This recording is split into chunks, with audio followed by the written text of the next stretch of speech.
Hello friends, আরেকটা নতুন video নিয়ে আমি তোমাদের ফ্রেন্ড অনুস্মিতা আবার চলে এসেছি তোমাদের সামনে। তো আজকে আমি তোমাদের নিয়ে যাব হাওড়ার রামরাজাতলাতে। এইখানে রামনবমীর দিন থেকে শুরু করে 4 মাস অবধি চলে রাম সীতা ও হনুমানজির বিশাল বড় পুজো ও তার সাথে মেলা। এই পুজোকে ঘিরে লোকাল মানুষের ইমোশন ও ভালোবাসার গল্প তুলে ধরবো আজকের এই ব্লগে। তো ফ্রেন্ডস, তোমরা দেখতে থাকো। Let's start. কথিত আছে রামরাজাতলার জমিদার অযোধ্যারাম চৌধুরী আজ থেকে প্রায় 300 বছর আগে স্বপ্নাদেশ পেয়ে এই পুজো শুরু করেন। প্রথম দিকে এই পুজো 7 দিন, 10 দিন বা 1 মাস অবধি চললেও এখন এই পুজো চলে রামনবমীর দিন থেকে শুরু করে শ্রাবণ মাসের শেষ রবিবার অবধি।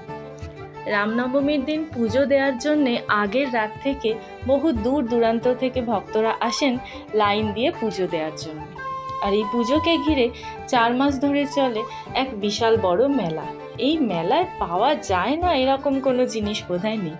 সেটা ছোটদের খেলনা হোক বা লেখাপড়ার জন্য প্রয়োজনীয় পেন, পেন্সিল, এইসব জিনিসপত্র, গৃহস্থালির জিনিসপত্র বা ঘর সাজানোর ডেকোরেটিভ আইটেম, এছাড়াও imitation jewellery, junk jewellery, ladies purse, bag এবং পুজোর থালা বাসন, এইসব বিভিন্ন রকম জিনিসপত্র কিন্তু এখানে পাওয়া যায়। আর এই মেলাকে ঘিরে মানুষের ভিড় থাকে চোখে পড়ার মতো। 4 মাস ধরেই কিন্তু মানুষ এখানে আসেন। শুধু স্থানীয় মানুষরাই নয়, ট্রেনে এবং বাসে করে বহু দূর থেকেও মানুষরা আসেন প্রভুকে একটিবার দেখার জন্যে এবং মেলা থেকে বিভিন্ন রকম জিনিসপত্র কেনাকাটার জন্য। রাম সীতার পুজো যেখানে 4 মাস ধরে হয়, তার উল্টো দিকেই একটি স্থায়ী মন্দির আছে যেখানে সারা বছর ধরে রাম সীতার পুজো হয়। আর বাকি সময় অর্থাৎ এই 4 মাস ধরে চলে রাম সীতার এই বিশেষ মূর্তির পুজো। আমাদের এখানে মূর্তির বিশেষত্ব হলো এখানে রাম গোঁফওয়ালা। বাকি সারা দেশে রামের গোঁফবিহীন মূর্তির পুজো হলেও এখানে কিন্তু আমাদের রাম গোঁফওয়ালা।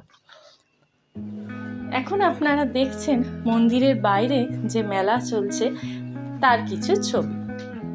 লেডিস পার্সে তো ভান্ডার, একদম প্রচুর মানুষ এখানে কেনাকাটা করেন এবং সবাই পরিবার নিয়ে আসেন, বাচ্চাদের নিয়ে আসেন এখানে খুব সুন্দরভাবে কেনাকাটা করতে। চুলের ক্লিপ, বিভিন্ন রকমের জুয়েলারি, সব কিছুই কিন্তু এখানে অ্যাভেলেবেল থাকছে।